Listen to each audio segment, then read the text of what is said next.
Assalamualaikum warahmatullahi wabarakatuh. Halo semuanya, perkenalkan nama saya Iwan Abror dengan NIM C1F023082.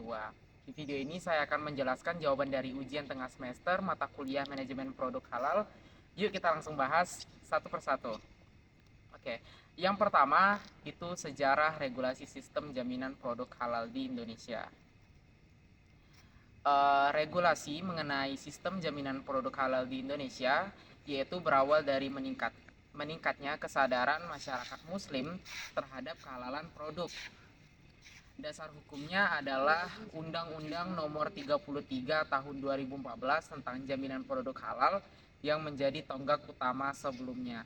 Sertifikasi halal dilakukan oleh Majelis Ulama Indonesia atau MUI sejak tahun 1989. Namun setelah Undang-Undang 30 diterbitkan, dibentukkan Badan Penyelenggaraan Jaminan Produk Halal, yaitu BPJPH. Oke, jadi sejarahnya menunjukkan transformasi dari sistem berbasis lembaga keagamaan menjadi sistem nasional yang diatur oleh negara dan bekerja sama dengan MUI serta lembaga terkait lainnya. Selanjutnya itu bagian kedua, alur proses sertifikasi halal hingga terbitnya sertifikasi halal. Yang pertama, proses sertifikasi halal dimulai dari pelaku usaha yang mendaftar ke BPJPH. Setelah itu BPJPH menugaskan lembaga pemeriksaan halal atau LPH untuk melakukan audit ke tempat usaha. Auditor halal akan memeriksa bahan baku, proses produksi, hingga kebersihan alat.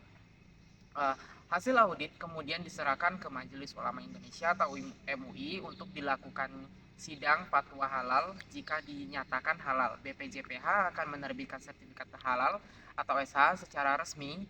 Jadi alurnya adalah yang pertama yaitu pendaftaran, pemeriksaan oleh LPH, dan penetapan fatwa oleh halal MUI, dan penerbitan SH oleh BPJPH. Bagian ketiga yaitu peran BPJPH, LPH, LP3H, dan MUI. Oke, masing-masing lembaga punya peran penting, yaitu BPJPH mengatur penerimaan pendaftaran serta menerbitkan sertifikasi halal. Yang kedua, LPH melakukan audit dan pemeriksaan ke lapangan. LP3H yaitu lembaga pelatihan dan pendampingan proses produk halal, yaitu memberikan pelatihan dan pendampingan terutama bagi UMKM. Yang terakhir yaitu MUI berperan menetapkan fatwa halal berdasarkan hasil audit yang diterima. Kolaborasi keempat lembaga ini memastikan bahwa produk halal di Indonesia terjamin dari sisi hukum, proses, dan keagamaan. Selanjutnya yaitu tantangan UMKM dalam sertifikasi halal dan solusinya, yaitu tantangan terbesar bagi UMKM adalah biaya dan kompleksitas administrasi. Banyak pelaku usaha kecil yang belum paham proses sertifikasi halal, sulit menyiapkan dokumen, atau masih ragu karena anggap biayanya mahal. Solusinya yaitu pemerintah bisa memperluas program sertifikasi halal secara gratis, yaitu sehati.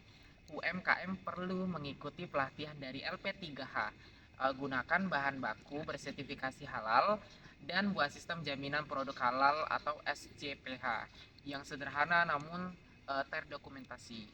Yaitu selanjutnya studi kasus perusahaan alami sehat. Oke.